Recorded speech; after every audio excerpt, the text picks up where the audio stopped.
NDA സ്ഥാനാർത്ഥി ശ്രീ രഘുനാഥ് വിജയിച്ചു വരുന്ന ഒരു കാഴ്ചയാണ് നമുക്ക് കാണാൻ വേണ്ടി സാധിക്കുന്നത്. ഇതുവരെ കടന്നു ചെല്ലാൻ സാധിക്കാത്ത ഇടങ്ങളിൽ NDA പ്രവർത്തകർക്ക് പ്രചരണം നടത്താനും വൻ സ്വീകരണം ലഭിക്കാനും സാധിച്ചിട്ടുണ്ട്. അതുപോലെ തന്നെ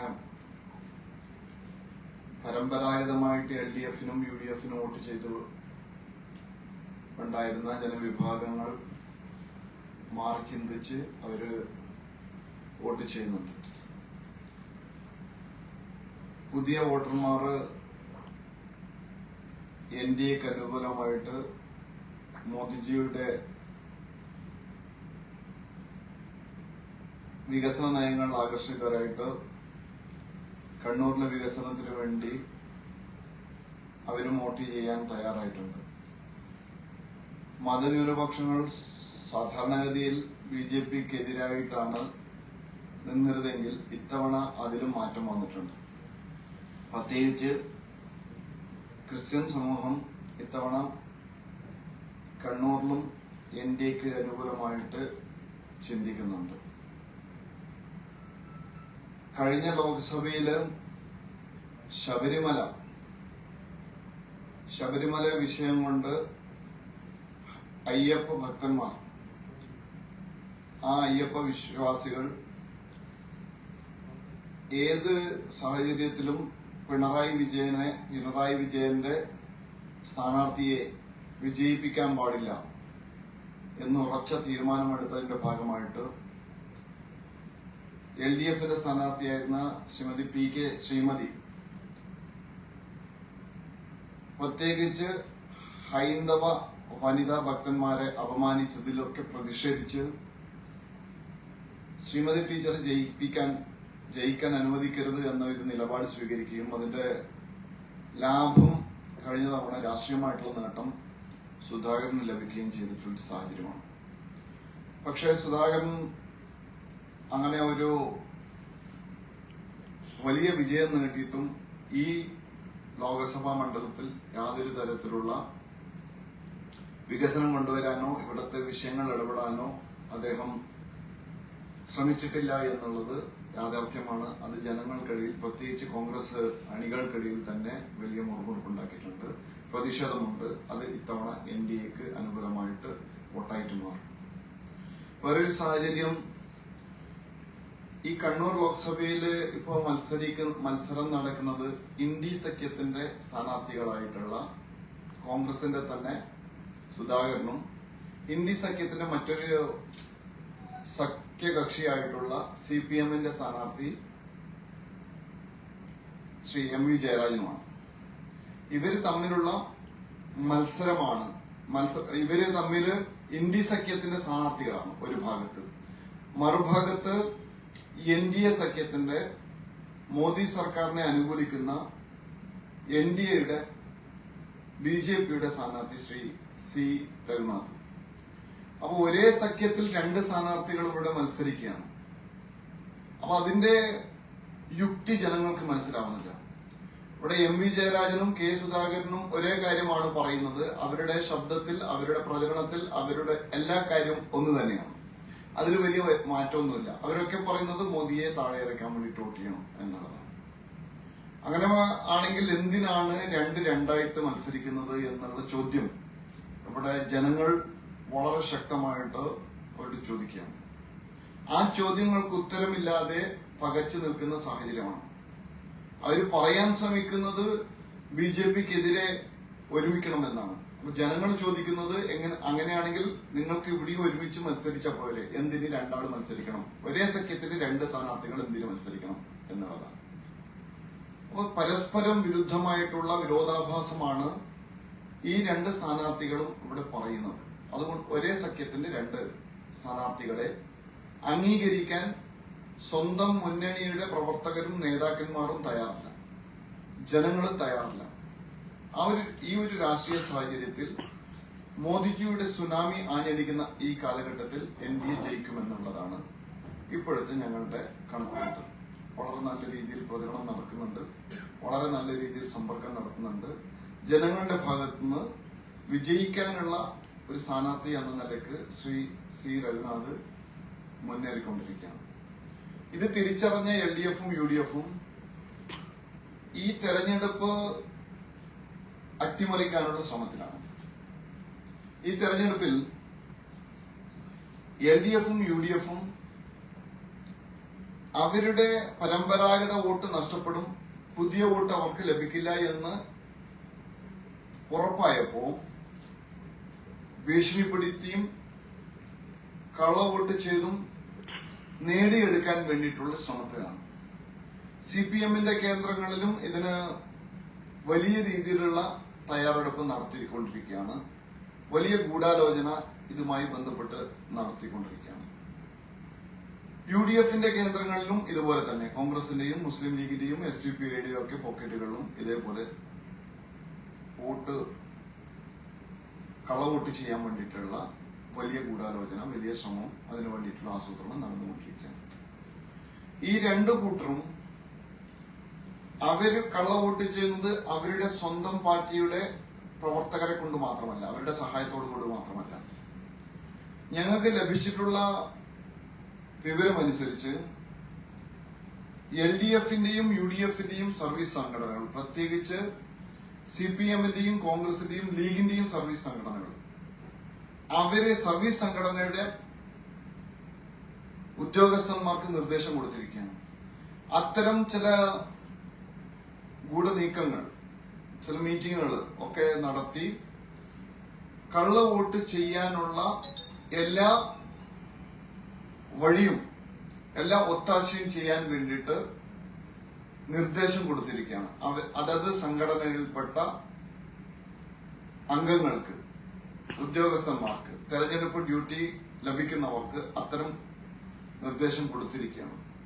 അതിന്റെ ഭാഗമായിട്ടാണ് പലയിടത്തും പോസ്റ്റൽ വോട്ടടക്കമുള്ള കാര്യങ്ങളിൽ ഈ ഒത്താശ ചെയ്തു കൊടുക്കുകയും ഏത് വിധത്തിലും NDAയുടെ ജയം ഇല്ലാതാക്കാൻ വേണ്ടിയിട്ട് രണ്ടു കൂട്ടരും ശ്രമിച്ചുകൊണ്ടിരിക്കുന്നത്.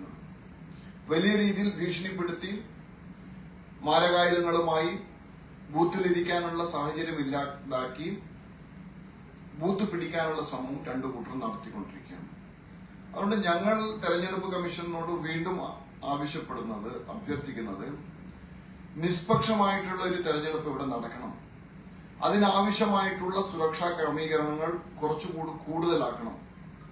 അതിനാവശ്യമായിട്ടുള്ള സംരക്ഷണം തെരഞ്ഞെടുപ്പ് NDAയുടെ തെരഞ്ഞെടുപ്പ് ഏജന്റുമാർക്കും പ്രവർത്തകർക്കും നിഷ്പക്ഷമായിട്ട് വോട്ട് ചെയ്യാൻ ആഗ്രഹിക്കുന്ന ജനങ്ങൾക്കും ഒരു സാഹചര്യം ഉണ്ടാക്കണം. ആവശ്യമായിട്ടുള്ള പോലീസ് സേനയെ മാത്രം പോരാ, ആവശ്യമായിട്ടുള്ള കേന്ദ്രസേനയെ ഇതിനുവേണ്ടി വിന്യസിക്കണമെന്നാണ് ഞങ്ങൾക്ക് പറയാനുള്ളത്. ഈ തെരഞ്ഞെടുപ്പ് പൂർണ്ണമായിട്ടും നിഷ്പക്ഷമായും സ്വതന്ത്രമായിട്ടും നടന്നാൽ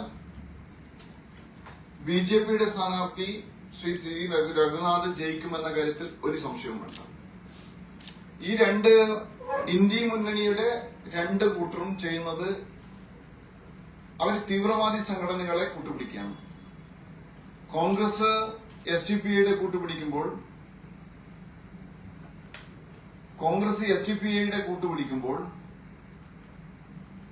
LDF, PDP, ജമായത്തെ ഇസ്ലാം പോലുള്ള തീവ്രവാദി സംഘടനകളെ കൂട്ടുപിടിക്കുകയാണ്. രണ്ടു കൂട്ടരുടെയും സ്വന്തം മുന്നണിയുടെ ശക്തി ജയിക്കാൻ പോരാ എന്നുള്ളത് കൊണ്ട് ജനാധിപത്യ വിരുദ്ധമായിട്ട് രാജ്യവിരുദ്ധ ശക്തികൾക്കൊപ്പം ചേർന്നുകൊണ്ടുള്ള തെരഞ്ഞെടുപ്പ്, ആയുധങ്ങളും കള്ളവോട്ടും ഇങ്ങനെയൊക്കെ ആക്കി ഈ തെരഞ്ഞെടുപ്പ് ജയിക്കാൻ വേണ്ടിയിട്ടാണ് നോക്കുന്നത്. സുധാകരൻ 3-ാം സ്ഥാനത്തേക്ക് തള്ളിപ്പോകും എന്ന കാര്യത്തിൽ യാതൊരു സംശയമില്ല. കാരണം സുധാകരന്റെ പെർഫോമൻസ് അത്രയും മോശമാണ് MP എന്ന നിലയ്ക്ക്. SDPIയുടെ കൂട്ടുപിടിച്ചും തീവ്രവാദി സംഘടനകളെ കൂട്ടുപിടിച്ചും സുധാകരന് രക്ഷപ്പെടാൻ ഒരു വഴിയുമില്ല എന്നുള്ളതാണ്. അപ്പൊ അത് തിരിച്ചറിഞ്ഞിട്ടുള്ള സുധാകരനും സുധാകരന്റെ പഴയ ടീമും ഒക്കെ തന്നെ ഏത് വിധത്തിലും ഈ തെരഞ്ഞെടുപ്പ് അട്ടിമറിക്കാനുള്ള ശ്രമം നടത്തുകയാണ്. ജനങ്ങൾ അത് ചെറുത്തു തോൽപ്പിക്കുമെന്നുള്ള വിശ്വാസമാണ് ഞങ്ങൾക്കുള്ളത്.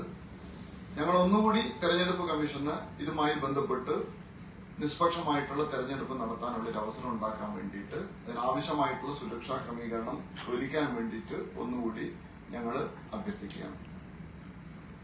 സുധാകരന്റെ ഇടത് വിരുദ്ധ CPM വിരുദ്ധ നിലപാട് കാപട്യമാണ്. സുധാകരന് ഇടത് വിരുദ്ധ നിലപാടൊന്നുമില്ല. സുധാകരൻ ആകെയുള്ളത്, കോൺഗ്രസിന് ആകെയുള്ളത് എങ്ങനെയെങ്കിലും അധികാരത്തിൽ വരിക, എങ്ങനെയെങ്കിലും 4 വോട്ട് കിട്ടുക, എങ്ങനെയെങ്കിലും ജയിച്ചു പോവുക എന്ന് മാത്രമാണ്. ഈ ഇടതുപക്ഷത്തിനെതിരായിട്ടുള്ള നിലപാട് ആത്മാർത്ഥതയോട് കൂടിയിട്ടുള്ളതാണെങ്കിൽ സുധാകരൻ യഥാർത്ഥത്തിൽ ചെയ്യേണ്ടത് ഇന്ത്യ സഖ്യത്തിൽ CPM-നെ കൂട്ടുന്നതിനെതിരാവണമായിരുന്നു. നേരത്തെ ഇടതുപക്ഷത്തിന്റെ കാര്യത്തിൽ സുധാകരൻ എടുത്ത നിലപാട് എന്ന് പറയുന്നത് ഇടതുപക്ഷം ഇന്ത്യയിൽ അനിവാര്യമാണ് എന്നുള്ളതാണ്. അപ്പൊ ഇടതുപക്ഷം ഇന്ത്യയിൽ അനിവാര്യമാണ് എന്ന് പരസ്യമായിട്ടുള്ള പ്രസ്താവന നടത്തിയിട്ടുള്ള സുധാകരൻ എന്തിനാണ് ഇടതുപക്ഷത്തിനെതിരായിട്ട് ഇവിടെ മത്സരിക്കണം എന്ന ചോദ്യം ജനങ്ങൾ ചോദിക്കുകയാണ്. സ്വന്തം പാർട്ടിയുടെ കൊടി പോലും പിടിച്ചാൽ ജനങ്ങൾ വോട്ട് ചെയ്യില്ല എന്ന് ഉറപ്പുള്ള രാഹുൽ ഗാന്ധിയുടെ പാർട്ടിക്ക് എങ്ങനെയാണ് ആത്മാഭിമാനമുള്ള കോൺഗ്രസുകാർ വോട്ട് ചെയ്യുക? അതേ സ്ഥിതിയാണ് കെ സുധാകരൻ ഇവിടെ നേരിടുന്നത്. സ്വന്തം ചെങ്കൊടി, എക്കാലത്തും കമ്മ്യൂണിസ്റ്റ് പാർട്ടിയുടെ അഭിമാനമാണ് എന്ന് അവർ പറഞ്ഞിരുന്ന കൊടി, ചെങ്കൊടി, ആ ചെങ്കൊടി മാത്രം വെച്ച് ഇന്ന് വോട്ട് തേടിയാൽ വോട്ട് കിട്ടില്ല എന്ന് ഉറപ്പായവരാണ് ചെങ്കൊടി താഴെ വെച്ച് ഇപ്പൊ അവര് പച്ചക്കൊടിയും മഞ്ഞക്കൊടിയും നീലക്കൊടിയും ഒക്കെ ആയിട്ട് പോകുന്നത്. അപ്പോ ചെങ്കൊടിയുടെ ഫലത്തിൽ അവർക്ക് തെരഞ്ഞെടുപ്പിനെ നേരിടാൻ സാധിക്കുന്നില്ല. അവർക്ക് പച്ചക്കൊടി വേണം. ചെങ്കൊടി താഴെ വെച്ചിട്ടാണ് അവരുടെ വേദിയിൽ പച്ചക്കൊടി ഉയർത്തിയിട്ടാണ് വോട്ട് ചോദിക്കുക. അപ്പോ ഇതുവരെ ചെങ്കൊടിയെ വിശ്വസിച്ചിരുന്ന സാധാരണക്കാരായിട്ടുള്ള കമ്മ്യൂണിസ്റ്റ് അനുഭാവികളും കമ്മ്യൂണിസ്റ്റ് സാധാരണ പ്രവർത്തകരും ഇതില് വലിയ വിഷമം, വലിയ പ്രതിഷേധമുണ്ട്. അതുകൊണ്ട് നേതൃത്വത്തിന്റെ ഈ കാപട്യത്തിനെതിരായിട്ട് അവരിത്തവണ NDAക്ക് അനുകൂലമായിട്ട് വോട്ട് ചെയ്യും. സുധാകരന്റെ സ്ഥിതി എന്ന് പറയുന്നത് ഈ ശരശവയിൽ കിടക്കുന്ന ഭീഷ്മാചാര്യരുടെ സ്ഥിതിയാണ് ഇന്ന് കണ്ണൂർ ലോക്സഭയിൽ സുധാകരന്റെ സ്ഥിതി. 3-ാം സ്ഥാനത്ത് സുധാകരൻ തള്ളിപ്പോവും, NDA വിജയിക്കും. ഇതാണ് ഇന്നത്തെ സ്ഥിതി. കണ്ണൂരിലെ ജനങ്ങൾ ഒരു കാര്യം ചോദിക്കുകയാണ്. കണ്ണൂരിൽ ഇത്തവണ കേന്ദ്രത്തിൽ BJP ആണ് അധികാരത്തിൽ വരിക, NDA ആണ് അധികാരത്തിൽ വരിക എന്ന കാര്യത്തിൽ സംശയമില്ല.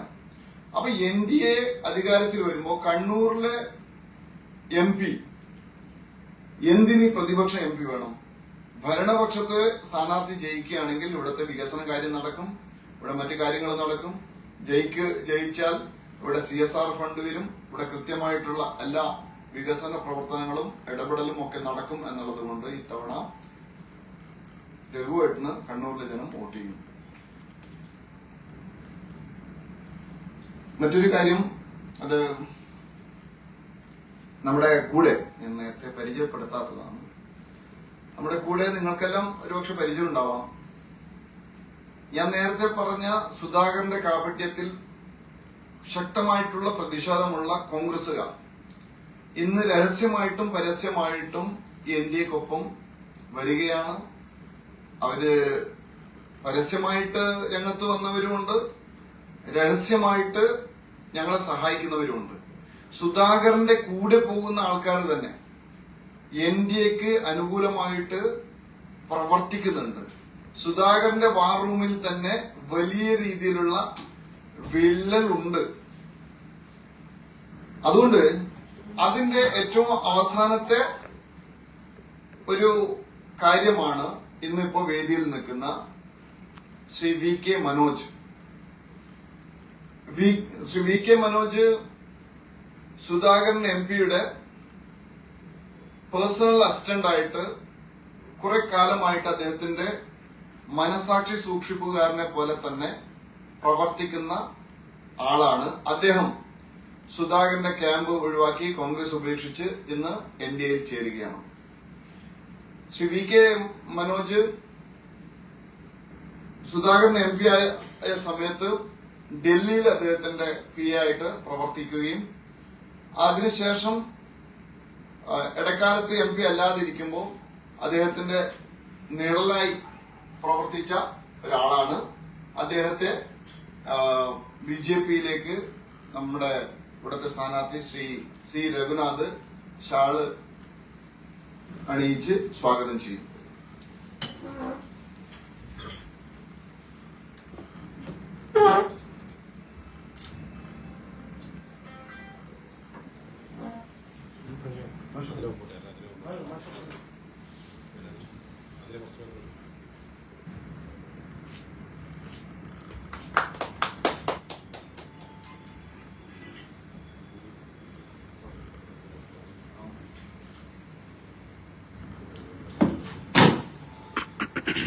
അദ്ദേഹത്തിന് പറയാനുള്ള കാര്യം അദ്ദേഹം ഇവിടെ വിശദീകരിക്കും.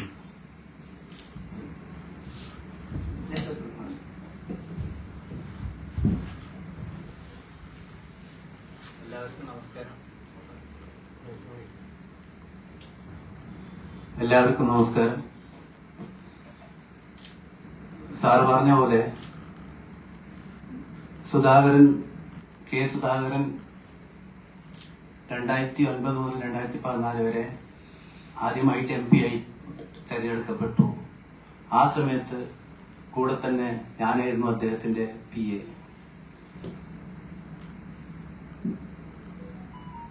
അതുകൊണ്ട് 5 വർഷം കൊണ്ട് എനിക്ക് ആ പാർലമെന്റ് മൂവ്മെന്റ്സ് കംപ്ലീറ്റ് നന്നായി എനിക്ക് പഠിക്കാൻ പറ്റി. ഞാൻ മനസ്സിലാക്കിയത് നമ്മുടെ കണ്ണൂരിന് വേണ്ടി ഒരുപാട് കാര്യങ്ങൾ അന്ന് ചെയ്തിരുന്ന ഇന്ന് ഈ കണ്ണൂരല്ലായിരുന്നു. കണ്ണൂർ മൊത്തമായി മാറിയിട്ടുണ്ടായിരുന്നു അന്ന് തുടങ്ങിയിരുന്നെങ്കിൽ. ഇപ്പം വരെ തുടങ്ങിയിട്ടില്ല. ഇപ്പോഴെനിക്കൊരു ഊർജം വന്നത് ഇത്രയും നല്ലൊരു കാൻഡിഡേറ്റ് NDAന്റെ ഭാഗത്ത് നിന്ന് ഇത്രയും നല്ലൊരു കാൻഡിഡേറ്റ് എനിക്ക് തോന്നുന്നില്ല അടുത്ത കാലത്ത് ഉണ്ടായിരുന്നില്ല.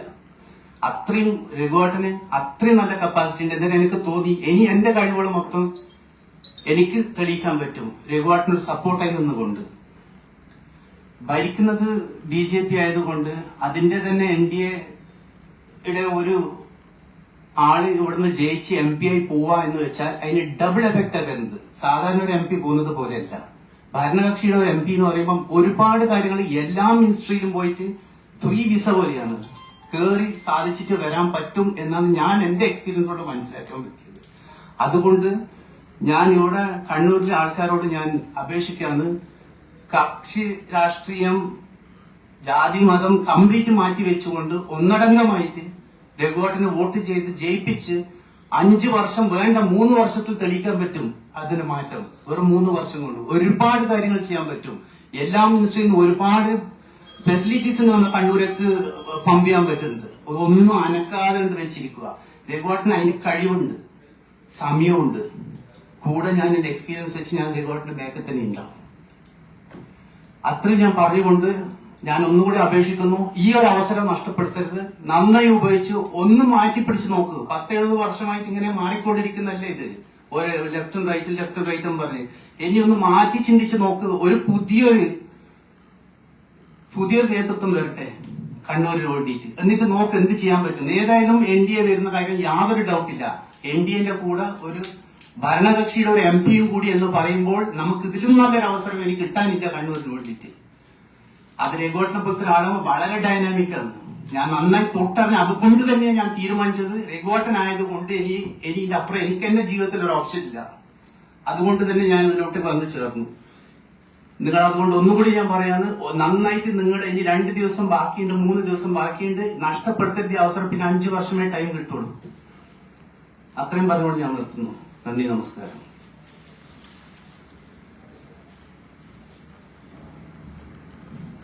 ഇപ്പോ തിരക്കിന്റെ ഇടയിലും വന്ന നിങ്ങൾക്ക് എല്ലാവർക്കും നന്ദി, നമസ്കാരം.